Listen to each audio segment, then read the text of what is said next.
Well, as you all know, today is National Hot Dog Day, and perhaps you also know that hot dog is my favorite meat.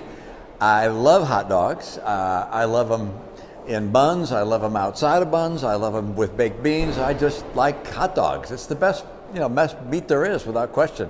So to all of you who, like me, are celebrating National Hot Dog Day, congratulations to you, and may there be many, many more hot dogs served in our wonderful land.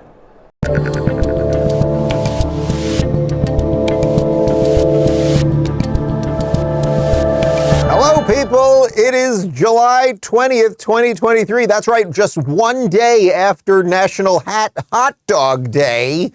I'm Dave Rubin. This is the Rubin Report. We are live streaming on Rumble, Locals, and YouTube. If you'd like to join us for a live chat during the show with other actual human beings, not autonomous bots and other weirdos, join us right now at rubinreport.locals.com, where, of course, we have a post-game show as well, and we are doing a Rubin Report community Q&A today. After I get to a couple stories up top, we are going to analyze the modern thought leaders of the Democrat Party. These are clever, witty, thoughtful people in bizarro land. But on this planet, not bright, not good, not nice, and I don't know why we have anything to do with any of them.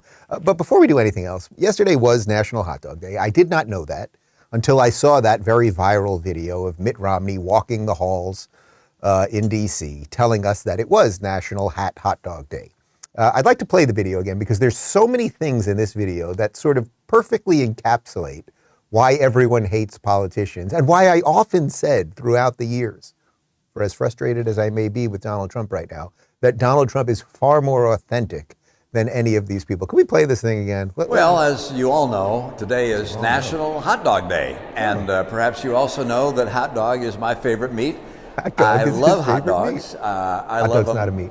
In buns. I love them outside of buns. I love them with baked beans. I Anywhere. just like Flying at his hot dogs. face, doesn't It's the matter. best, Whatever. Best meat there is, without question. It's not a so meat. So all of you Not who, a like meat. me, are celebrating National Hot Dog Day. Ooh, hot. Congratulations to you, and may congratulations there be many, to many more you hot for dogs celebrating served in our wonderful National. land.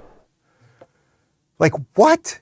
You know that video that's been going viral lately of this girl on a plane where she apparently gets into a fight with some guy in the back of the plane, and then you see her kind of going to the front. She turns around and she's like pointing at this guy. That's not a real human. That's not a real human. Like, I'm really starting to think that. We played the video yesterday of John Kerry as a lizard man. The tongue is constantly popping out of his mouth. And then Mitt Romney, National Hot Dog Day. It's like, who are these people? I love hot dogs. Ugh. We got a big show for you today. We're going to dive into, that's a little Republican lunacy right there, because the Republicans ain't much better. They're a little better, but they ain't much better.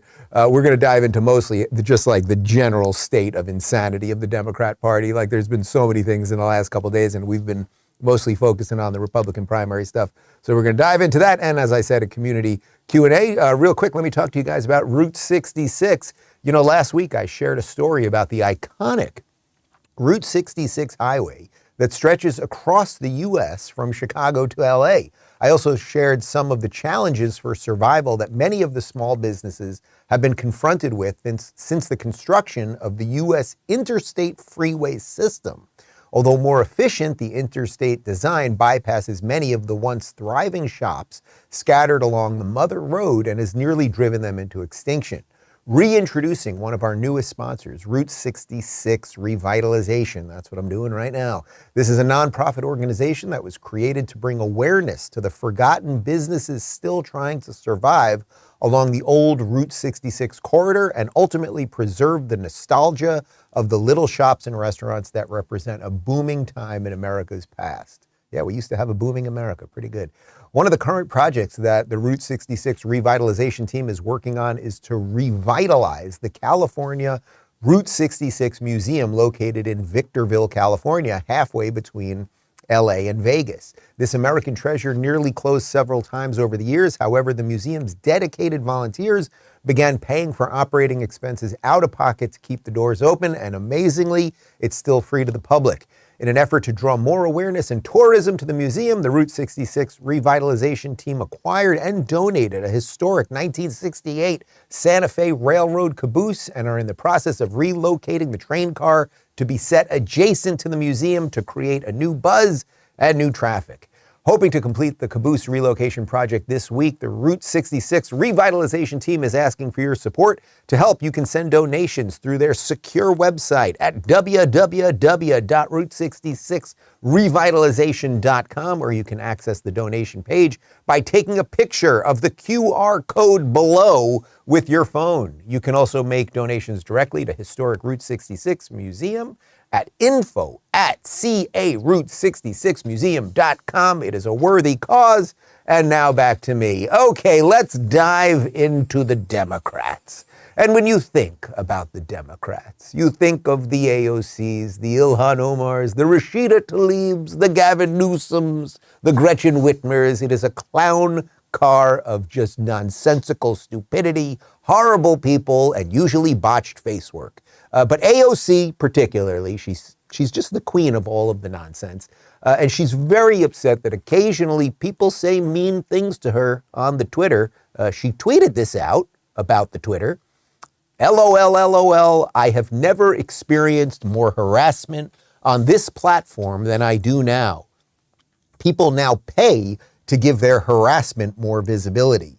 The de-verification process, the de-verification of journalists, civic organizations, and figures has made it impossible to follow conversations. I wish it could be usable again. And she's responding to a Twitter safety tweet right there. Now, there's just so much hilarity here because one of the things that Twitter did, that Elon did, that I personally was a little frustrated by at first, but I now realize why it was so good, is that he democratized that blue check process, right? So the old way you could get the blue check, and if you had the blue check, for those of you that are not on Twitter, and as I often say, there's just no need to be on there. If you haven't made it on there at this point, God bless you. Keep going, go forward. But the blue check was the signifier that you were actually you, right? So that if I, Dave Rubin, had the blue check for Rubin Report, people would know that I was the authentic Dave Rubin because there were a gajillion other fake Dave Rubins, just like there are a gajillion other fake AOCs and fake Elon Musks and everything else. What he did was he said, oh, now you can actually pay for the blue check, which will verify that you're a real person. You're not a bot, you're not a computer, and everything else. And what that allowed for not only was for him as a businessman to make a little money on that $44 billion investment, but it also allowed more people to feel like they had a little skin in the game, because the verification process was basically if you were a HuffPost journalist or you worked at CNN or any of these activist organizations, you got the blue check. It somehow made you and your opinions more valuable than everybody else. And one thing that Democrats hate and progressives really hate is they hate being thought of as everybody else. She's pissed that her blue check is the same blue check that everybody else has. I now realize that it's completely fine. People know who I am. It is what it is. And now people throw in a couple bucks, and then because of the blue check, you might see their comments more. Just broadly speaking, all right, then enough of the insider Twitter stuff. The idea that you pay to be part of something so that your voice can be heard actually elevates the conversation, right? When everything is free, nothing has any value. And that's one of the problems with the internet. People have a million burner accounts. You can sign up anonymously for everything. You control people all day long. And also her complaining that people say mean things to her. People say mean things to me all day long. You don't have to open the app. You don't have to respond to people. You can block and mute people. All of those things, but victimhood, we know. Hierarchy, right? It's a triangle like this. Victimhood at the top. Elon did respond to her and he said, methinks somebody doth protest too much, of course. But let's continue with AOC because her eye is on the ball. You know, there's that meme of her eyes kind of going in every which direction, but her eyes are on the ball. She wants us to focus on climate change because AOC and her Green New Deal can save you. And that's what we should be focusing on rather than, I don't know, massive government corruption and scandals involving the President of the United States. If Republicans truly want to get to the fact here, and they want to understand why Mr. Weiss decided to charge Hunter Biden the way he did, let's hear from Mr. Weiss. But until then, we must move on from these theories and focus on the issues that matter to the American people, like ending the scourge of gun violence that is plaguing our country, confronting and combating the climate crisis, and standing up for our constitutional rights, and yes, going after the enormous amount of inequity and injustice in our tax system. And with that, I yield back to the chair. Oh, for the love of God. First off, they really just don't want you having any knowledge as to what was going on with Hunter Biden and Joe Biden and the deep corruption at Burisma and the energy company and all of that, right? Because if you looked at any of that on top of just all of the porn pictures and the smoke and crack and all that stuff, you might uncover that the Democrats are deeply corrupt and that Joe Biden is in bed with a whole bunch of bad people and all of that. I know you guys get it. But then the way she says, well, in essence, we can't do two things at once, because she really wants you to focus on the climate, as if, just imagine the idea that AOC or John Kerry or any of these climate hoes could do anything to fix the climate. They cannot. They just cannot. Even if you think that the climate is changing and you believe that it's man-made climate change and you think we got to get rid of fossil fuels and everything else, if you think that AOC can fix it, you're just nuts. She also is focused on... should die because they can't afford insulin? Do you think that fossil fuel CEO should decide whether the planet gets set on fire?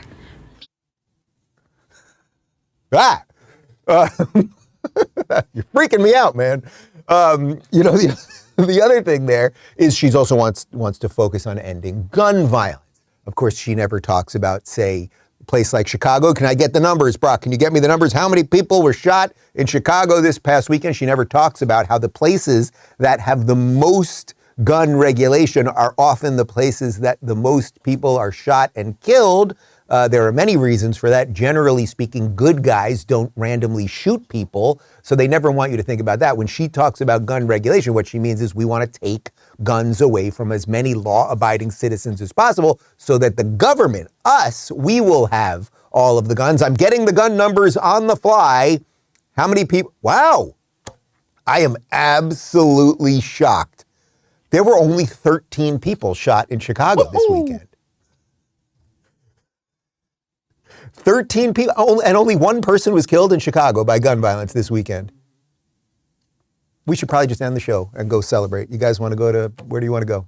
You want to go to Dave and Buster's or something? Like, let's go shoot some aliens and eat some wings. I'm shocked. I'm absolutely shocked. Anyway, you get it. They just want your eye off the ball. They don't want you to look at government corruption. They don't want you to look at how they've mucked up the economy. They don't want you to look at how they've screwed up the border or what they're doing in Ukraine. They want you to focus on things that you cannot control, that they certainly cannot control, and everything else. Watch this one. Here's the televised mental institution known as MSNBC. And Joe, good old Joe Scarborough, he's very, it's hot. You're not going to believe this. It's hot right now in certain parts of America. We're rolling into August. We're at the end of July. That's known, I'm not a scientist, but I believe we call that the summer. It's one of the four seasons. I'm not talking about Frankie Valli and the Four Seasons. I'm talking about the actual Four Seasons. And it's hot right now. And Joe's freaking out because it's warm. And holy Jesus, it's warm. I mean, it's getting harder and harder to fly this summer. Really tough. Because of the extraordinary weather crisis that is gripping the country. It's causing flights to be canceled left and right. Headline out of Las Vegas.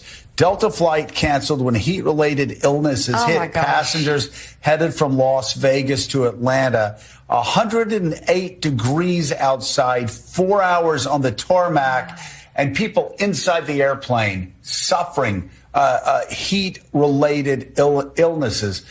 It is, again, I mean, and you look at the storms, you look at the disasters, and if you're still denying the impact of climate change and the impact of billions and billions of Americans pumping carbon into the atmosphere nonstop, China and India especially right now, but also the United States disproportionately doing the same, you're living in an alternate reality.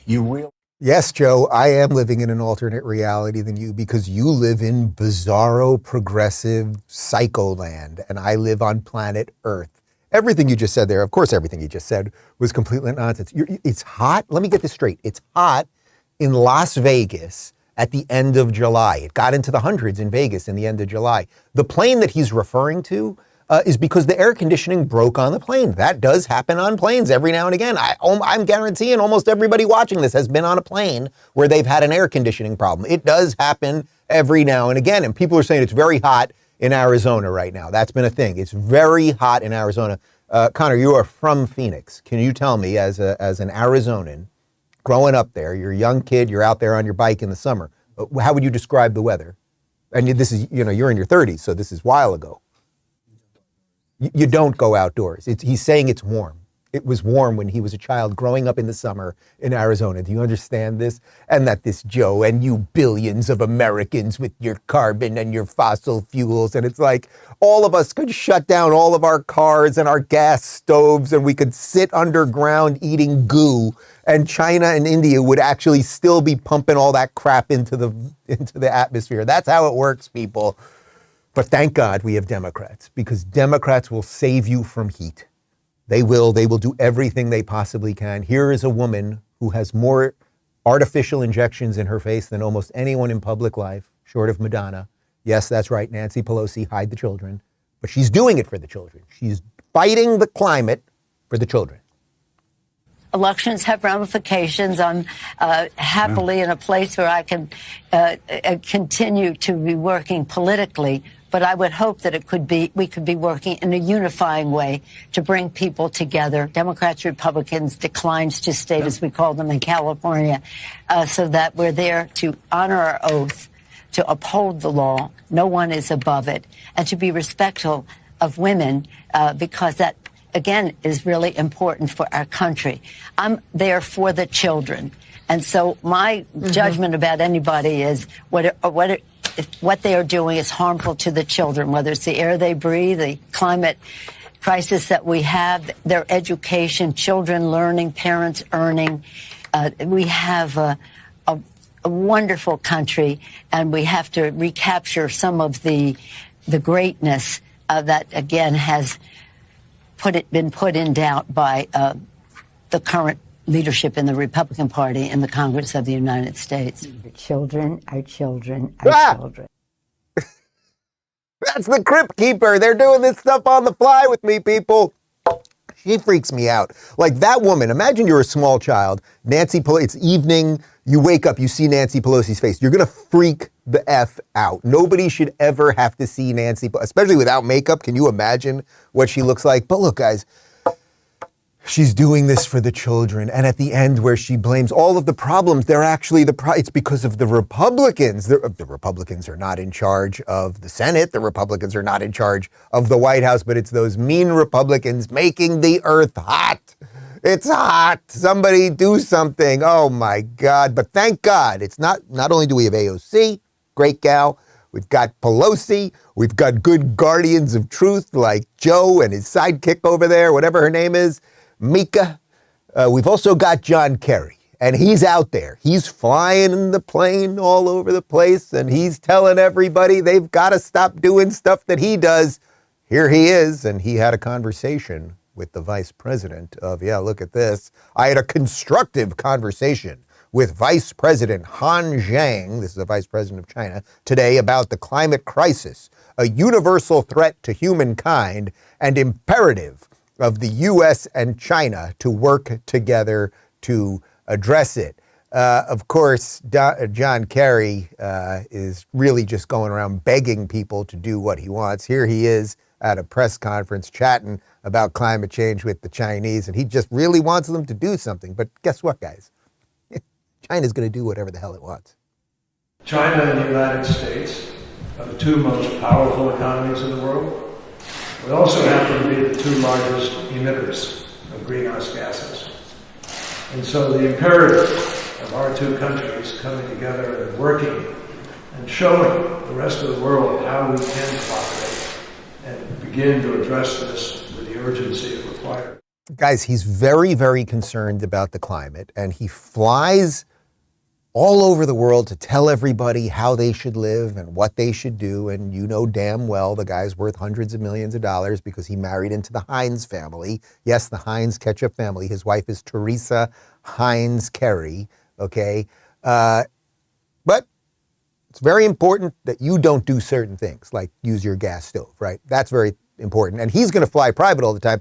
We showed you a portion of this yesterday. I have to show it again. It's just so spectacular. He's testifying at Congress, and they're asking about his private plane. And watch this weasel operate. And I'm pretty sure this counts as lying under oath. And I know nobody gets punished for any of these things, but here we go. So I just don't agree with your facts, which began with the presentation of one of the most outrageously persistent lies that I hear, which is this private jet. We don't own a private jet. I don't own a private jet. I personally have never owned a private jet.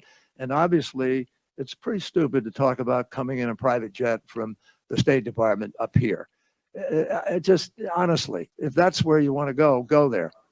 A few moments later. You just testified under oath that you never owned a private jet. Mr. Chairman, I'd like to enter into the record article here from February 15th of 2023. The John Kerry family private jet was sold shortly after accusations of climate hypocrisy.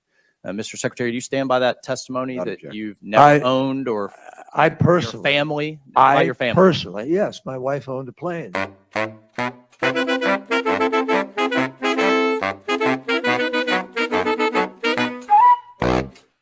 The gall of that man is just incredible. He personally never, now earlier in that video that we just showed you there, he kept saying we, but then at the end, I completely forgot. I forgot that my wife did own a plane. And I was always flying on that plane. I had no freaking idea. It's just incredible. They lie about everything. Next tweet. This is Ilhan Omar, noted racist, socialist, communist, awful human being. The Earth just broke the record for the hottest day in 120,000 years. In fact, we broke in on 3 separate days. National Climate Emergency now. And of course, this was fact-checked by Twitter, the community notes thing, which is just spectacular. The source for this claim appears to be the University of Maine Climate Reanalyzer, which has added a recent notice making it clear that it should not be taken as official observation records, because the real records on this stuff really only go back to like the late 1800s, if we're to believe any of this stuff. The idea that Ilhan Omar has any sense of what was going on temperature-wise on Earth 120,000 years ago is absolutely insane. But can you put the tweet up one more time? Because what really, forget all the lies. I get it. You guys get it. Like, they lie about absolutely everything, and it's all just done as a farce to keep your eye off the ball, as I said earlier. The last line is the key part of this. She just says a whole bunch of nonsense, but why does she say it? To get us to a national climate emergency now. And you know what'll happen, guys? We will have national climate emergency lockdowns. And eventually they'll tell you you can only be outside for a certain amount of time. And you'll only be able to eat these things because they're going to have to close an awful lot of farms, because those cows, you guys like eating meat, you like that ribeye, but those cows are farting, and those cow farts are doing something to the environment. But do not worry, they will be eating well. Ugh, terrible people. And speaking of terrible people, here is cringe Jean-Pierre. She was doing one of her little press secretary things that she pretends to do over there at the White House. And she was asked, because Joe Biden himself, a tweet that he put out. Now, obviously, Joe Biden is not allowed to hold a phone. He probably doesn't even know what Twitter is. Somebody else is doing it. But Joe Biden's Twitter account put out a tweet that was fact-checked by Twitter, and Cringe was asked about it.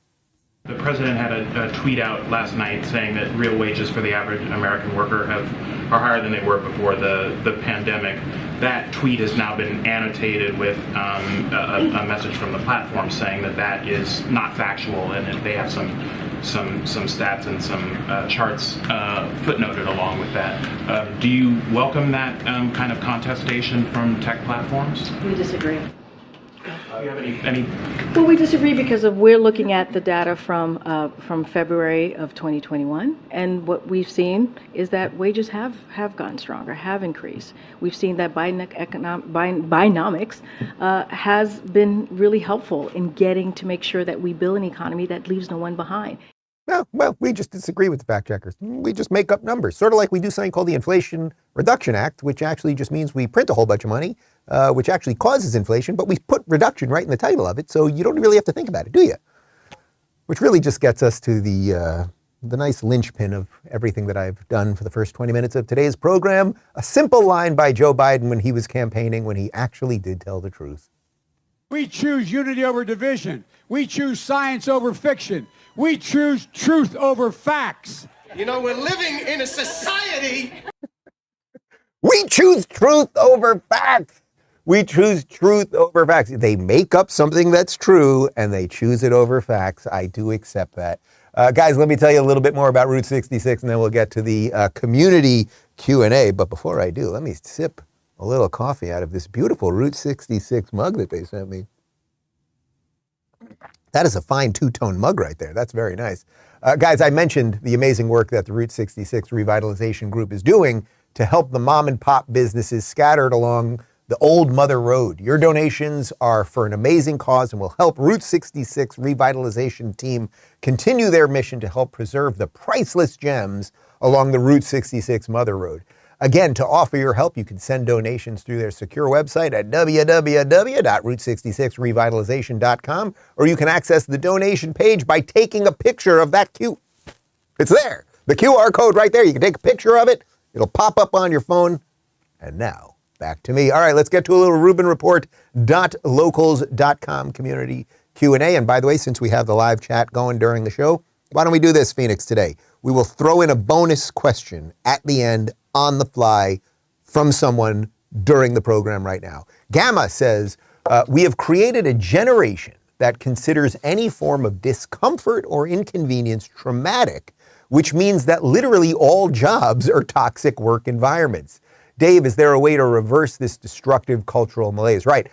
At the point where we're at right now, anything can offend anybody, and that means you're in a toxic work environment, and that means you've got to talk to the department of this and that, and the human resources people better do this, and oh my God, a white person said that to me, and a straight woman did that.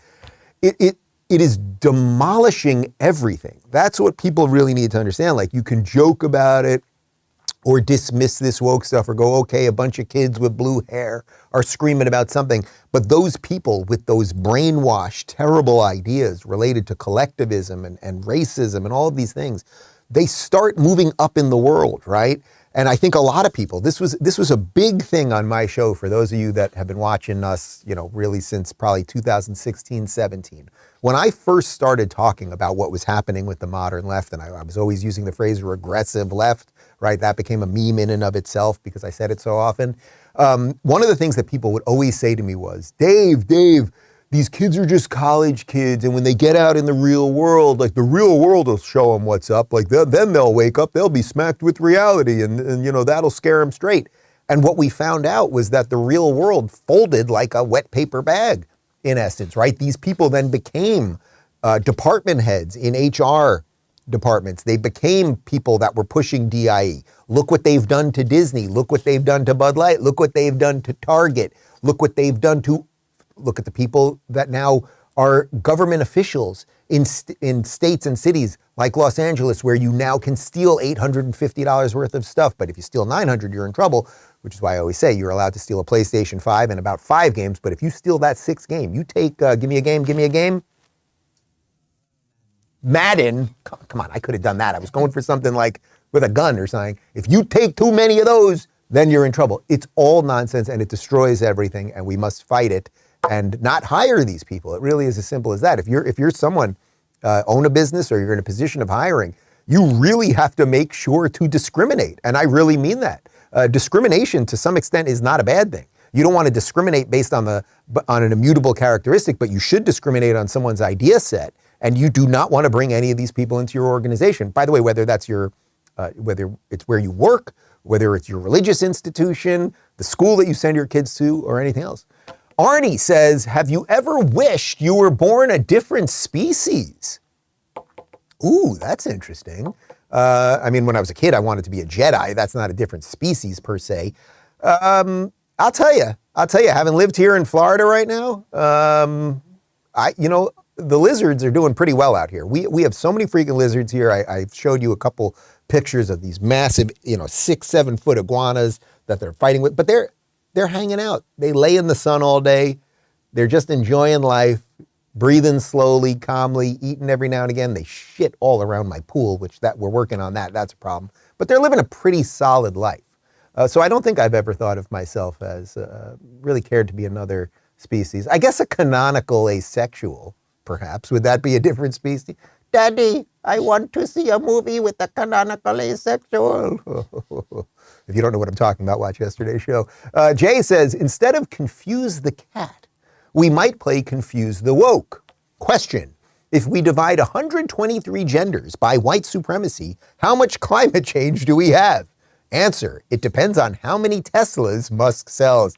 This is the level of stupidity we are getting to right now. Like, it really, like, those types of questions and the nonsense.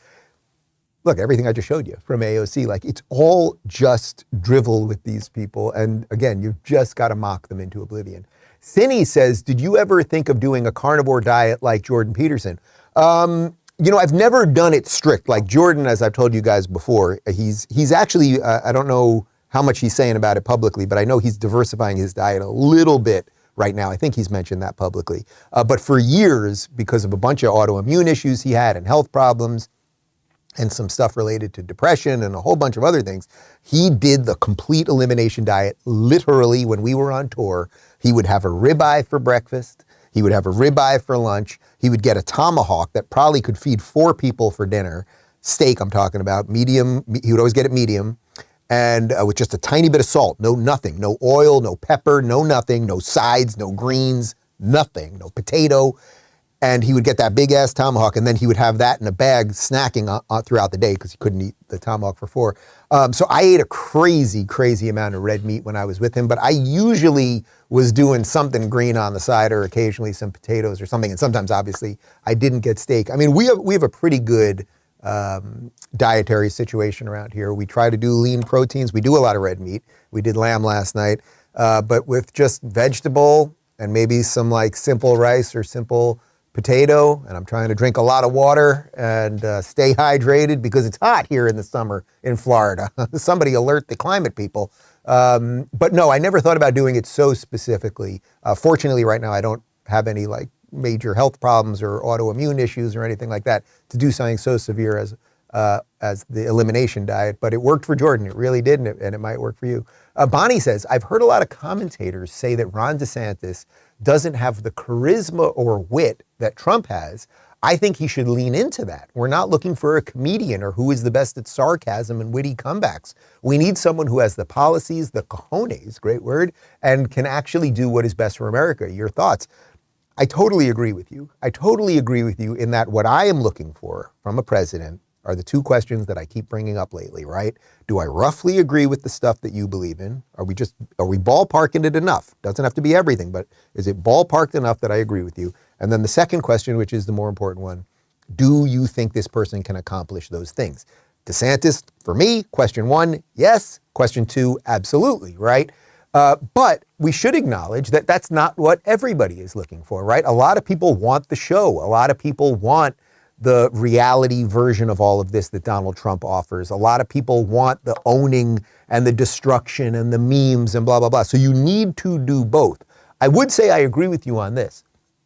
DeSantis does have to lean into who he is. You know, I've been with him and he can be fun. And as I said, when we've done one-on-one things, talking about baseball or like just asking me things about the show or what it's been like to move to Florida, like stuff like that. He's not the funniest guy on the planet, but I have seen him crack jokes. I've seen him be a really good father with his daughters when we had lunch a couple weeks ago in Nevada. Like, I think he can lean into that a little bit. I think what I think people are seeing with him is he's so hyper competent that in some ways they're using that against him. And I think that that's a really dangerous play. I agree. It's like, do you want a comedian or a president? Do you want a friend or a president? Do you want a dad or a president? I want a competent president. But I think they will have to do something around some of that. And by the way, I think they're already doing it. You know, he just went on Russell Brand, which did they release that yet? I spoke to Russell yesterday. I'm not sure if they released it yet, but Russell told me he really liked him and they got into some fun stuff. Actually, what Russell told me was that he wanted to get into more of that and they ran out of time.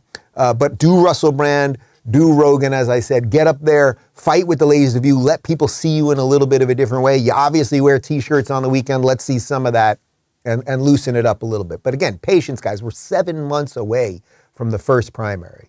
Lauren says, since you're departing our presence soon, I would like to hear beforehand your wisdom for us to strive and our own hopes for the future in terms of your faith perspective. So that's right, guys. I cannot believe it. I said to David last night, I cannot believe it is almost August. This year, and as I've said to you guys before, maybe it's partly having kids, maybe it's partly being in my mid-40s or something. This year, maybe it's partly that life has been good and I love Florida and what I'm doing for a living and all those things, but this year has gone by so freaking fast. It's just incredible to me that we're about to hit our August off the grid situation.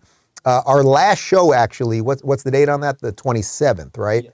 So our last show actually will be a week from today, next Thursday, the 27th. I got to take care of something on the 28th, and it's an abbreviated off the grid August because our last show, July 27th, then I go off the grid, but I will be back in Milwaukee on August 23rd, where the first Republican debate will be. Rumble is the exclusive live streamer. I've mentioned it. YouTube's not getting it, so it'll be on Fox Television, live streamed on Rumble. Rumble is going all in, spending a ton of money, building great studios. My On the Grid show will be 11 a.m. in the morning, and then we'll do some post-game and pre-game stuff. We've got a couple of the presidential candidates who've already committed to join me on stage. We're going to have a live audience. It's going to be awesome. We're figuring all that out. But to the specifics of your question, in terms of spirituality and everything else, look, I said it years ago and it pissed off a lot of people when I came back from one of the Augusts and I said, I cannot consider myself an atheist anymore. One of the reasons that I do the off the grid thing is that all of us, whether you kind of do what I do for a living or whatever you do, whether you're a ditch digger or a teacher or an artist or a physicist, all of us can be in on what we're doing all the time. And we're parents and we're coworkers and colleagues and all those things. You can be in it all the time. And what I realized years ago from being in it all the time and having to, be on this thing an awful lot and everything else, I think this is going to be my 7th year doing it. But let me just see if I could do it. But could I really just put this thing down and live like people lived back in, say, 1982? Could I do it? And it was kind of fun.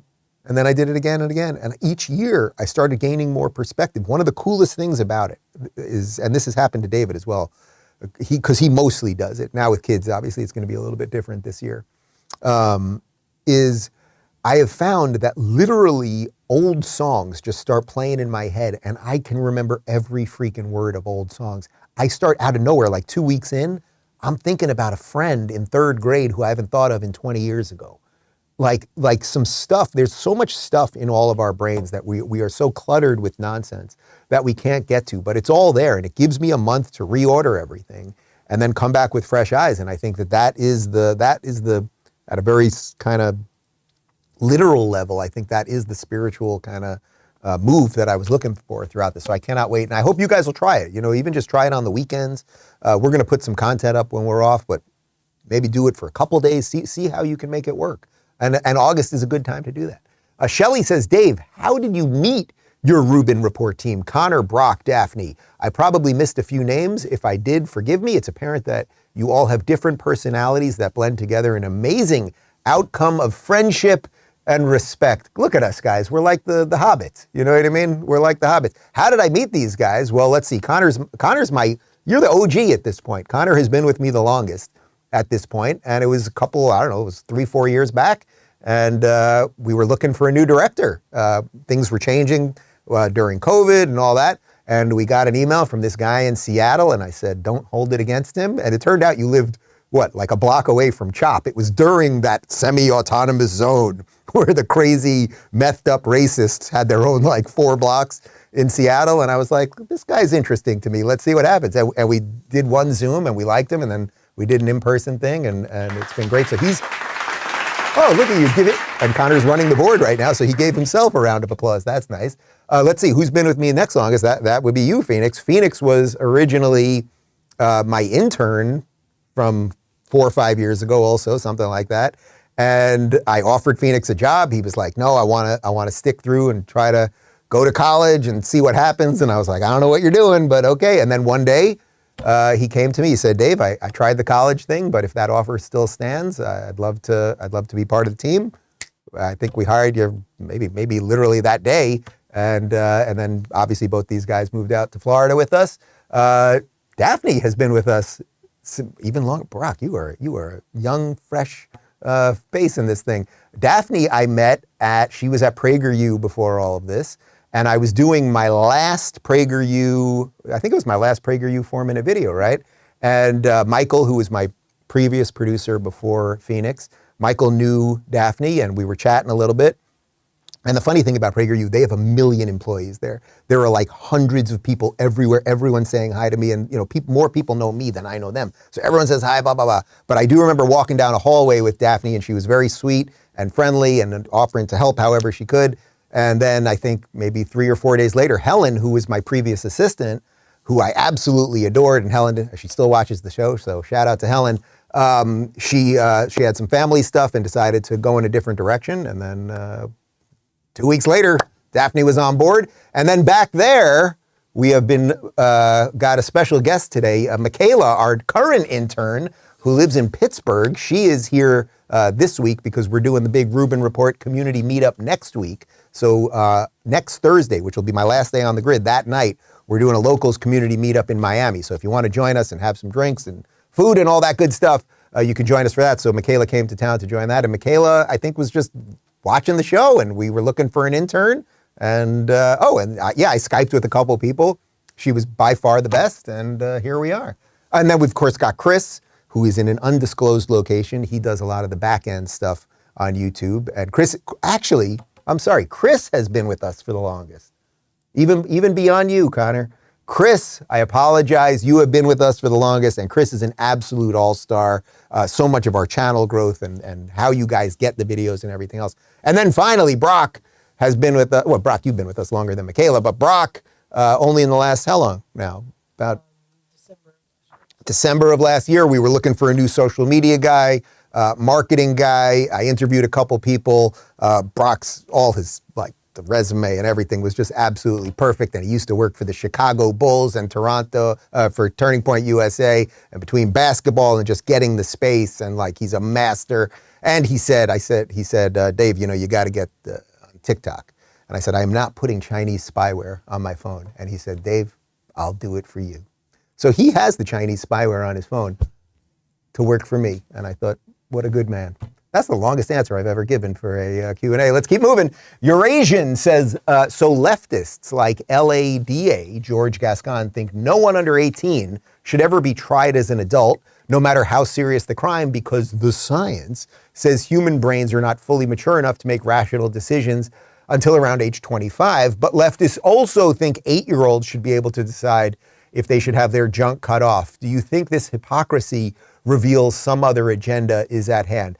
Well, I think it does. I don't think that exposing their hypocrisy ever wakes them up. On the margins, you can get somebody here and there. But they don't seem to ever respond to hypocrisy. That's why I keep showing you that video of Richard Levine, who lived his life as a man into his 50s, had 2 children. Then he transitions, whatever that means, and it's unclear what he did with his genitals, and frankly, I don't want to know.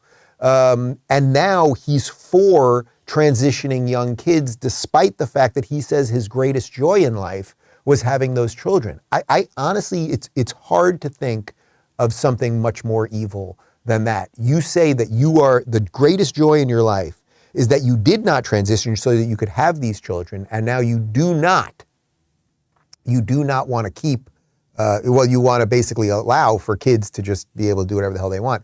We're correcting the record on the fly here. Oh, I'm getting actual dates. People may want to know the actual dates that the team joined us. Chris has been with me since May of 2019. Let me tell you something else great about Chris.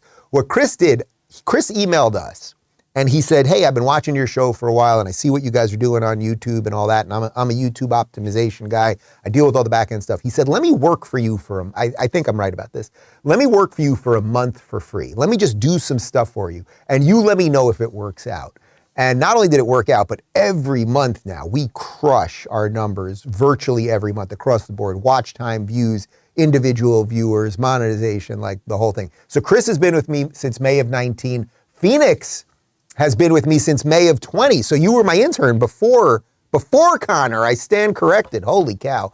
Connor has been with me since October of 2020. Daphne since May of 22. Brock since December of 22. And Michaela since March of 23. Okay, very good.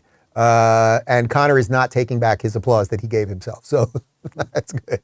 Daisy says, did the Rubin Report cookbook drop and did I miss it? No, it has not dropped yet. It is completely my fault. Daphne has taken care of this. I've got it sitting on my desk printed out and I just need to take one last look at it. I promise you, you have my official word. The Rubin Report Community Cookbook, which is some recipes from me and the team, and also really from you guys, the viewers, that will be posted in Locals next week. I promise you, I promise you.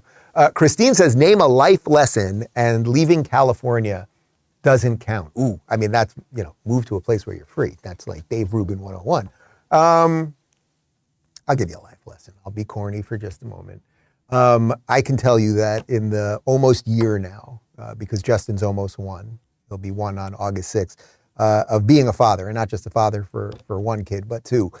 It has completely changed my life at every possible level, realizing fully, not even realizing, because intellectually everyone knows it, but like having everything not be about you, waking up to these eyes that see the world in the most open, decent way and look at you with nothing but pure joy and knowing that it's your job to hopefully fill them up with all of the right stuff so they have a chance out there in that brutal world. Like, it does something to you. It does something to you. I'll tell you one that was kind of scary, but put some things in perspective. About 2 months ago, Luke wasn't feeling well and was kind of vomiting a bit, and it was late night, and then suddenly went very pale. So we were very concerned, obviously, and we took him to the children's hospital that's near us, and I don't know, it's about a 10-minute drive. But as we were going there, and thankfully, by the time we even got into the car, he started to get some color back, and it actually turned out he was totally fine. That's a sidebar. But as we were in the car, I was talking to God. I was literally like, take me. You can take me instead of this kid. Take me instead of this kid. That is like a deeply powerful thing. I just got to know this kid, and I'm willing to throw my life on the line for him. Like, that's something that you can't really explain until you're a parent. So I would say become a parent. It's a good one. Eliza says, I think it was a brilliant decision to have your children so close in age. I get it, except for having twins, most people cannot space their children so close in age. But I'm curious if you have thoughts on the pros and cons of having children so close in age. Well, the pros are obvious. Like, these kids they can play with each other now, and especially Luke has had a nice little little growth spurt now, because 2 months is a lot when they're very young, where now they're like pretty even, and now finally Luke's crawling around more. So Justin's not just like crushing him all the time. So now they're really playing and they're cracking each other up, and like I can set them up and get some blocks out, and like we can kind of do our thing, and that's just great. I would say the challenge of it is there's two kids that you got to feed all the time. There's two kids that you got to get to sleep all the time and take naps and all of that stuff. And it's just, you're doubling the fun, and you're also doubling like the general state of chaos and craziness. And, we're trying to do most of this mostly on our own. We do have some help with David's sister who's been helping out, and family coming and going, but like it's an awful, awful lot. And, but it's extremely rewarding and tiring and great and crazy and scary and wonderful. Deep Thoughts says, are you still in support of Larry Elder in any way? I think Larry's message is so important and needs to be heard. Did we confirm Larry for next week? Is that confirmed? Yes.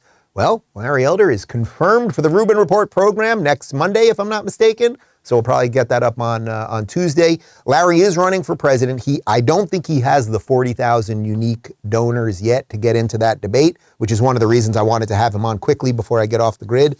To help him get to the 40,000. I would love just to see Larry on that debate stage one time, get his ideas out there, be great. If it doesn't happen, it doesn't happen. But like, I adore the guy. We became great friends, which is such a beautiful, middle part of the story of the guy that kind of woke me up politically. And you guys all know that story from many years ago. So I certainly hope that he will get involved, and hopefully we can get a couple donors going his way and see what happens. Kavebs says, hey, Dave, when you want to check out from the insanity, enjoy a non-political podcast, what are your favorites? Obviously, now that you're a dad, your checkout time is much less. Yes, well, my checkout time is basically non-existent.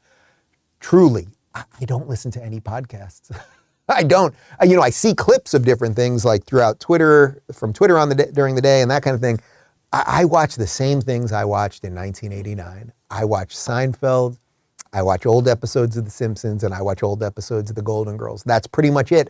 And then the other thing that I do when I'm doing cardio, I watch old late 80s, early 90s basketball games. That's it. And a lot of the games I can remember literally every missed shot, every hit shot, every rebound, every assist, but I just love it.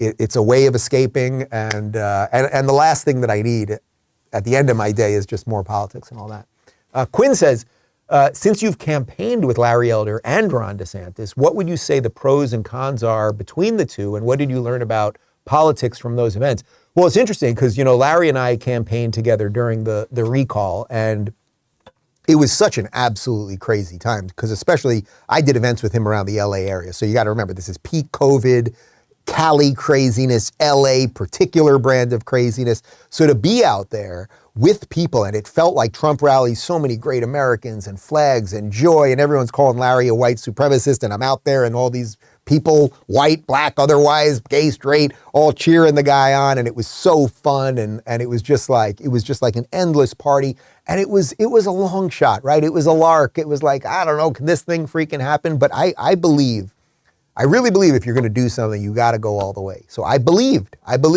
Sometimes it's not going to work, and that's just what it is. But I think you have to, if you want to accomplish something, you got to give it your all. And I gave it my all. Larry gave it all.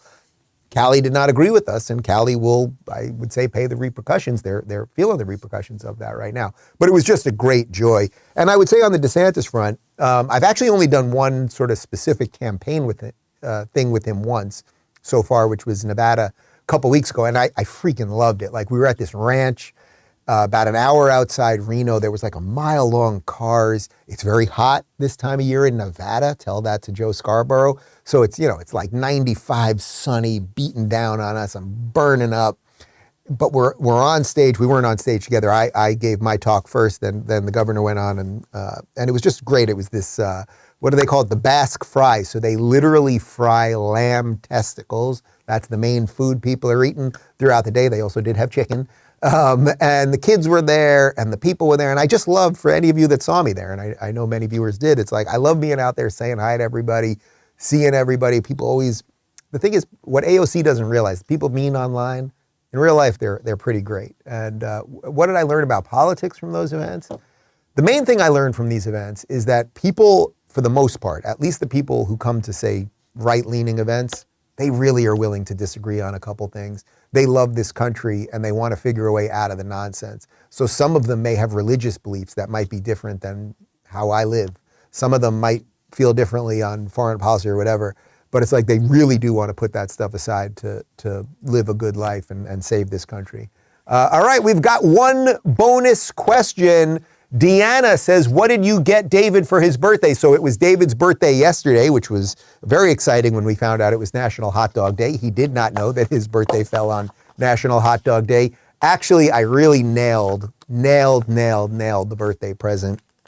I flew in his best girlfriend from childhood, from junior high and high school, Megan. I flew her in as a surprise, and it was so perfect because yesterday at lunch, she got here about 11 o'clock, we're doing the show, and I told her, come in, and we ordered lunch already. I said, hide in the dining room, and then I'll bring out lunch, and then you'll just walk out when we sit down. David walks out for lunch, and he's like, and he sees that lunch is just sitting on the table, and he's like, I really thought you had a surprise for me. I thought like one of my friends was going to be here. I thought maybe Megan was going to be here, and she just opens the door, and he freaked out. So then I cooked some lamb for us last night, not lamb testicles, regular lamb chops. Meat there is, without question. And tonight I'm sending them out, just the two of them to go enjoy themselves, because she's also got a young one at home, so it'll be good for them to kind of do their thing. Anyway, guys, hope you enjoyed the Q&A and the show today. If you have not subscribed, please do at rumble.com/Rubin Report. And as censorious and ridiculous as YouTube is, probably today, or maybe tomorrow, we're going to cross that 2 million subscriber thing on YouTube. We have never put, one of the most proud things that I have related to the sort of nuts and bolts of this show, we have never put a dime into advertising on this show. When you see other big channels that do political stuff like us, many of them have put hundreds of thousands, if not millions of dollars into advertising to get subscribers and all of that stuff. We have done this all without one freaking dime. So get us to that. If you're watching right now and you have not subscribed, you might be our 2 millionth subscriber. You get nothing, but maybe a round of applause. Connor, could we give them a pre-round of, do we have the? Pretty good. Pretty good. All right, post-game show coming on the other side, RubinReport.locals.com. See everybody tomorrow.